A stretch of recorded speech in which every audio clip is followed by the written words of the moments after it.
अब हम लोग बात करने वाले पावर सेक्टर ग्लैंस की, यानी कि ठीक है, अभी जो पावर सेक्टर का जो सिनेरियो है हमारी कंट्री में, इंडिया में, उसकी हम बात करेंगे। अभी तक मुझे जो याद है 2 साल पहले करीब मैंने डेटा देखा था, तो मुझे याद है कि जो जनरेशन का जो ऑर्डर था, सबसे ज़्यादा जो प्रोड्यूसर इलेक्ट्रिसिटी का वो चाइना था, ठीक है। दूसरे नंबर पे यूएसए था, तीसरे नंबर पर जापान था, फिर उसके बाद इंडिया था, फिर उसके बाद रशिया वगैरह था। अभी लेकिन 2023 का अगर आप डेटा देखेंगे तो आपको पता चलेगा कि हम लोग तीसरे नंबर पर हैं जनरेशन के मामले में। पहले नंबर पर चाइना, दूसरे नंबर पर यूएसए और तीसरे नंबर पर हमारा इंडिया है, ठीक है। ये तो रही बात जनरेशन की, लेकिन अगर आप कंजम्पशन की भी बात करेंगे तो कंजम्पशन में भी हम लोग पीछे नहीं है, कंजम्पशन में भी हम लोग तीसरे नंबर पर है, यानी कि सेम ऑर्डर है। पहले नंबर पर हमारा चाइना है, उसके बाद दूसरे नंबर पर यूएसए और तीसरे नंबर पर हमारा इंडिया है, यानी कि प्रोड्यूस भी कर रहा है तीसरे नंबर पर पूरे वर्ल्ड में और कंज्यूम भी कर रहा है तीसरे नंबर पर पूरे वर्ल्ड में, ठीक है। अब ये तो रही बात नॉर्मल डेटा की, जो कि चेंज होते रहता है एक्चुअल में। आज से 10 साल बाद अगर आप देखेंगे तो डेटा हमको कुछ और मिलेगा, 10 साल पहले कुछ और सिनेरियो था। तो ये तो डेटा का रिपोर्ट होता है। अभी जैसे इस वीडियो में मैंने बता दिया कि तीसरे नंबर का कंज्यूमर है, तीसरे नंबर का प्रोड्यूसर है, लेकिन जरूरी नहीं कि कल भी वही रहेगा, वो 10 साल बाद चेंज भी हो सकता है, ठीक है। हो सकता है हम लोग पहले नंबर पर आ जाए, ठीक। तो अभी यहाँ पर हमारे इंडिया में जितने types of methods of generation है उस पर फोकस करते हैं। हमारे इंडिया में जो मेथड्स ऑफ जनरेशन है वो बेसिकली 2 टाइप से हो रहा है, ठीक है। 2 टाइप से। पहला कौन सा? पहला हमारा जो जनरेशन है उसको बोलते हैं conventional type of generation, conventional. और दूसरा हमारा क्या है? Non conventional. कन्वेंशनल का यार सीधा सा मतलब होता है परंपरागत, है ना। नॉन कन्वेंशनल, इसका एक और दूसरा नाम है कन्वेंशनल, मतलब नॉन रिन्यूएबल। इसके नाम में लिखा हुआ है नॉन रिन्यूएबल, मतलब ये वापस से रिन्यू नहीं हो सकता है, ठीक है। वापस से इसको रिन्यू होने में काफी टाइम लगेगा, मिलियंस ऑफ ईयर्स लगेंगे, ठीक है। नॉन कन्वेंशनल का मतलब रिन्यूएबल जितने भी सोर्सेस है, ठीक है, मतलब जो रिन्यू हो सकता है, ठीक। नॉन रिन्यूएबल में हमारे 2 हैं। एक होता है हमारा फॉसिल, फ्यूल्स, और दूसरा होता है नॉन फॉसिल फ्यूल्स, ठीक। फॉसिल फ्यूल्स के कई सारे एग्जांपल्स हैं, जैसे फॉसिल फ्यूल्स के कई सारे एग्जांपल्स, कोल हो गया है, लिग्नाइट हो गया, ये भी इसी का टाइप है। फिर उसके बाद गैस हो गया, उसके बाद ऑयल हो गया। ऑयल का मतलब डीजल की हम यहाँ पर बात कर रहे हैं, ठीक है, सरसों के तेल की बात नहीं कर रहे, ठीक। पेट्रोलियम ऑयल की बात कर रहे हैं, ऑयल। नॉन फॉसिल फ्यूल में हमारा एक है, वो क्या हो गया? यूरेनियम है। यूरेनियम के बाद आपका थोरियम, ये सब क्या है? ये सब नॉन फॉसिल है। इसमें कोई डाउट नहीं है कि जो फॉसिल फ्यूल और नॉन फॉसिल फ्यूल है दोनों ही किसकी कैटेगरी में आते हैं? नॉन रिन्यूएबल, ठीक है। ये वापस से रिन्यू नहीं हो सकता है। एक बार अगर हम इसको खत्म करते जाएंगे, यूज करते जाएंगे, तो एक टाइम के बाद ये कंप्लीटली डिप्लेट हो जाएगा, खत्म हो जाएगा ये। लेकिन एक को हमने फॉसिल की कैटेगरी में डाला है, फॉसिल फ्यूल्स, और दूसरे को हमने कैटेगरी में किसके डाला है? Non fossil fuels. Non fossil इसलिए, फॉसिल का देखो मतलब ये होता है क्या? फॉसिल का मतलब होता है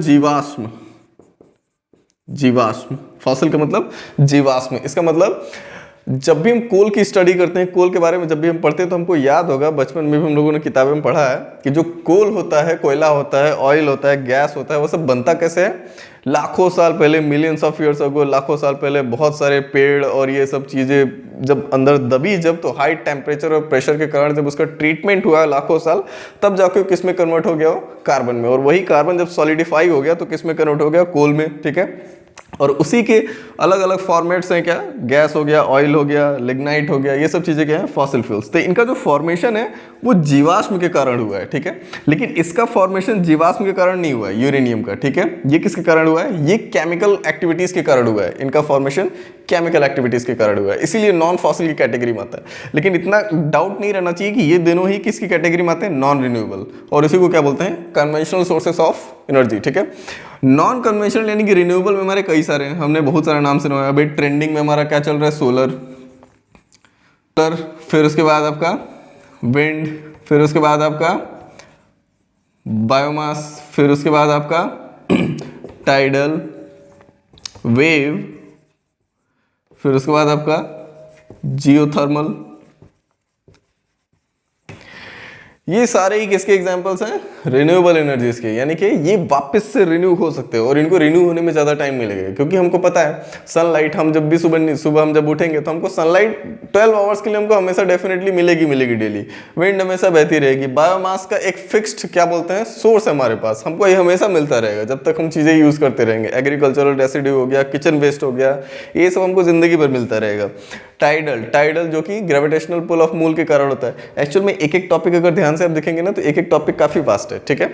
इसको बस इस तरीके से समझते हैं कि जो नॉन कन्वेंशनल रिन्यूएबल है इनको रिन्यू होने में ज़्यादा टाइम नहीं लगता है, ठीक है। ये डे बाय डे रिन्यू होते जाते हैं, ठीक है, इवन सेकंड में रिन्यू होते हैं, लेकिन इनको रिन्यू होने में बहुत टाइम लगेगा, मिलियंस ऑफ ईयर्स लगेंगे, ठीक है।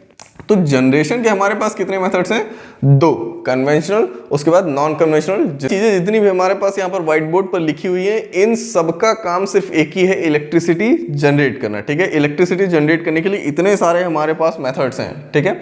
अब उसमें 1 बाय 1 देखते हैं कि एक चीजों का, कि जैसे सेंट्रल ऑर्गेनाइजेशन जितनी भी है, स्टेट कंपनीज जितनी भी हैं, प्राइवेट ओनर्स कितने हैं जो इलेक्ट्रिसिटी प्रोड्यूस कर रहे हैं। एक्चुअली में पूरा ये जो वीडियो है एकदम डेटा पर है, कि अब इसके बाद हम लोग देखेंगे कि सेंट्रल का इसमें कितना शेयर है, स्टेट का कितना शेयर है, ठीक है, प्राइवेट का कितना शेयर है, कौन कितना जनरेट कर रहा है, अभी तक हमारी डिपेंडेंसी किस पे सबसे ज्यादा है, ठीक है, वो चीजें अब देखते हैं, ठीक। अब यहाँ आप देख सकते हैं, यहाँ पर आपको दिख रहा होगा कि यहाँ पर 3 चीजें यहाँ पर लिखी हुई है, ठीक है। पहला लिखा हुआ है सेंट्रल, दूसरा लिखा हुआ है स्टेट और तीसरा लिखा हुआ है यहाँ पर प्राइवेट। यानी कि सेंट्रल कितना जनरेशन कर रही है, सेंट्रल गवर्नमेंट कंपनीज जैसे कि आपका एनटीपीसी हो गया, एनएचपीसी हो गया, एसजेवीएन हो गया, ठीक है, टीएचडीसी हो गया, ये सब किसके हैं? सेंट्रल गवर्नमेंट, यानी कि कंप्लीटली मिनिस्टर ऑफ पावर के अंडर में गवर्नमेंट ऑफ इंडिया की पीएसयूज हैं, ठीक है। ये तीनों ही अगर आप ध्यान से अगर आप देखेंगे तो आपको यहाँ पर डेटा दिख रहा होगा कि सेंट्रल का कितना शेयर है, स्टेट का और हमारा प्राइवेट कंपनीज का कितना यहाँ पर शेयर है। अगर सम अप कर दिया जाए तो यहाँ पर आप देखेंगे जो टोटल जनरेशन हमारे पास आ रही है वो कितनी आ रही है? 4,11,649 मेगावाट, यानी कि करीब 411 गीगावाट। दोनों बात तो बराबर ही है, 411 गीगावाट ये हमारी टोटल जनरेशन है अभी की, ठीक है। लेकिन अगर आप ध्यान से देखेंगे तो इससे हमको समझ में क्या आ रहा है, ये जो डेटा यहाँ पर दिया हुआ है इससे क्लियरली साफ पता चल रहा है कि अगर आप यहाँ पर प्राइवेट का अगर आप यहाँ पर शेयर देखेंगे तो करीब 50.33 कैलकुलेट करने पर आएगा परसेंटेज। यानी कि जो टोटल जनरेशन है अभी इंडिया में वो सिर्फ और सिर्फ ऑलमोस्ट जो हमारा 50% जनरेशन है वो हमारा पूरी गवर्नमेंट कंपनीज कर रही है, जिसमें सेंट्रल और स्टेट दोनों को मिला के, ठीक है, सेंट्रल और स्टेट दोनों का मिला के 50% ऑलमोस्ट जनरेशन हो रहा है। और जो हमारा प्राइवेट है वो भी ऑलमोस्ट, यानी कि ऑलमोस्ट क्या है, ये तो 50% कर ही रही है, मतलब आधा कंप्लीटली। तो मतलब हमारी जो डिपेंडेंसी है जो पावर पर अभी वो आधी प्राइवेट पर है और आधी हमारी गवर्नमेंट कंपनीज पर है, ठीक है।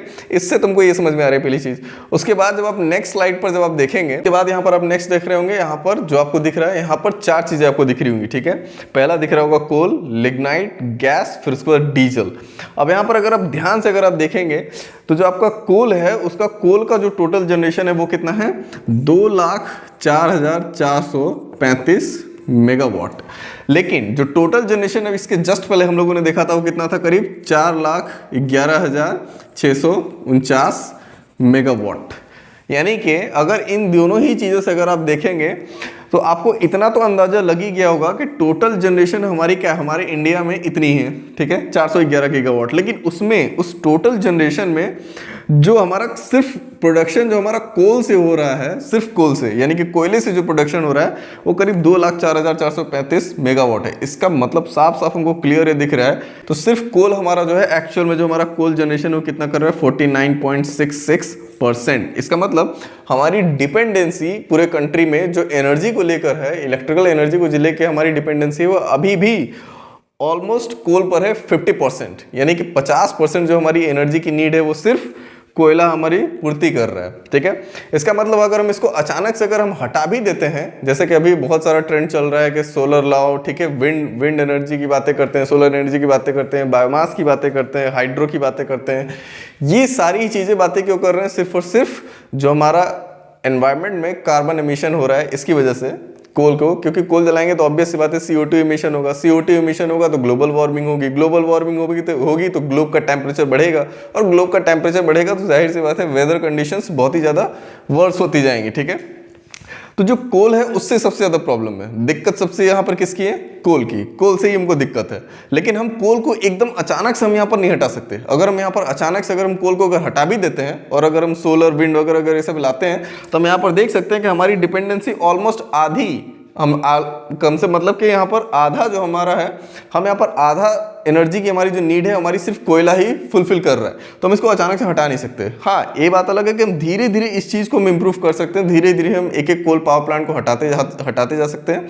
उसके बाद स्टेडिली यानी कि हम वहाँ पर रिन्यूएबल एनर्जीज को वहाँ पर ऐड कर सकते हैं। ठीक, तो वहाँ पर हम कोयले की भी बात इसलिए ज़्यादा नहीं कर रहे हैं। कोयले का प्रोडक्शन यहाँ पर जाहिर सी बात है, जितना हमारे पास कोयले का रिजर्व तो बहुत है, कोयले का रिजर्व भी बहुत है, कोई भी ऐसी दिक्कत नहीं है, रिसोर्सेज की कमी नहीं है कोयले में। वो अलग बात है कि 100-150 साल बाद ये खत्म हो जाएगा, लेकिन इसका रिजर्व अभी भी है हमारे पास। ठीक है, लेकिन अब उसको हार्नेस करने की प्रॉब्लम इसीलिए है क्योंकि हम कोल ज़्यादा फोकस नहीं कर रहे हैं कोल पर, क्योंकि इससे ज़्यादा एनवायरमेंटल इम्पैक्ट इससे बहुत ज़्यादा बढ़ गया है। ठीक है, CO2 इमिशन काफ़ी ज़्यादा बढ़ गया है, इसीलिए हम कोल को ज़्यादा प्रेफरेंस नहीं दे रहे हैं। ज़्यादातर हम किस पे फोकस कर रहे हैं? रिन्यूएबल एनर्जीज पे। ठीक है, उसके बाद नेक्स्ट वाले में जो आपको दिख रहा होगा यहाँ पर आपको दिख रहा होगा कि जितनी नॉन फॉसिल फ्यूल से यहाँ, ठीक है, फॉसिल फ्यूल से हमारी जो टोटल जनरेशन थी वो कितनी थी? करीब 2,04,000 समथिंग थी। ठीक है, यहाँ पर जब आप नॉन फॉसिल फ्यूल का आप देखेंगे तो वहाँ पर डेटा आपको दिख रहा होगा करीब 1,75,180 मेगावाट। ये नॉन फॉसिल फ्यूल से हमारा हो रहा है, इंक्लूडिंग न्यूक्लियर। ठीक है, न्यूक्लियर को भी इसमें ऐड करके अगर देखेंगे तो करीब 1,75,180 मेगावाट की जनरेशन हो रही है। इससे हमारे एनवायरनमेंट को कोई प्रॉब्लम नहीं है। ये जो जनरेशन हो रही है इससे कोई भी एनवायरनमेंट को प्रॉब्लम नहीं है, क्योंकि इसमें जितनी भी टेक्नोलॉजीज यूज़ की गई हैं, विंड हुआ, सोलर हुआ, न्यूक्लियर हुआ, इससे कोई भी दिक्कत नहीं है। हाँ, थोड़े बहुत वहाँ पर अगर देखा जाए न्यूक्लियर को, तो न्यूक्लियर जो है उससे दिक्कतें हैं क्योंकि उससे सॉइल पोल्यूशन बढ़ रहा है। ठीक है, क्योंकि रेडियो एक्टिव वेस्ट जब बनता है तो वहाँ पर सॉइल पोल्यूशन बनता है, उसको डिस्पोज करना काफ़ी टफ है। ठीक है, तो वहाँ पर वो एक अपने आप में एक चैलेंज है। ठीक है, लेकिन यहाँ पर ध्यान देने वाली बात ये मैंने ये बताया कि इन सारे डेटा से हमको ये पता चला कि हमारे पास 3 टाइप के यहाँ पर ओनर्स हैं। ठीक है, कंपनी जनरेशन हमारे पास 3 टाइप के लोग कर रहे हैं। पहला सेंट्रल गवर्नमेंट की कंपनीज कर रही है, और दूसरा हमारा कौन कर रहा है? स्टेट गवर्नमेंट की कंपनीज कर रही है, और तीसरा हमारा कर रहा है प्राइवेट कंपनीज। ठीक है, उसके बाद एक और लास्ट में आता है जो अभी रिसेंट में चल रहा है, PPP जिसको बोलते हैं, पब्लिक प्राइवेट पार्टनरशिप। ठीक है, यानी कि शेयरिंग में वो लोग जनरेशन कर रहे हैं। ठीक है, तो ये 3 टाइप के जनरेटर्स हैं हमारे पास, जिसमें ऑलमोस्ट जो सेंट्रल और स्टेट का शेयर है ऑलमोस्ट 50-50% है। यानी कि सेंट्रल और स्टेट मिला दिया जाए और अकेला प्राइवेट अगर देखें तो दोनों का ही शेयर कितना है? ऑलमोस्ट 50%। उसके बाद दूसरा कंक्लूजन हमें ये दिखाई देने को मिला कि हमारे पास जो जनरेशन है उसमें करीब आधी जनरेशन यानी कि 49.66% जो जनरेशन है वो सिर्फ और सिर्फ कोयले की वजह से हो रहा है। बाकी की जो जनरेशन है वो पूरी एनर्जीज को मिला के हो रहा है, सोलर, विंड, बायोमास, ये सब चीज़ें मिला के जो पूरी जनरेशन है, आधी जनरेशन ये सब चीज़ें कर रही है। तो ये जो आपको यहाँ पर डेटा जितना भी आपको मिला, ये आप इजीली जाकर मिनिस्ट्री ऑफ पावर की वेबसाइट पर आप इसको देख सकते हैं। लेकिन यहाँ पर डेटा हमको यही समझना है कि अभी जो ये पूरी चीज़ मैंने भी बताई वो क्या था, अभी का पावर सिनेरियो हमारे इंडिया में पावर सिनेरियो क्या है। ठीक है, तो अगर इसके अलावा अगर आपको कोई डाउट आता है इस वीडियो में तो आप वो कमेंट कर सकते हैं। ठीक है, थैंक यू।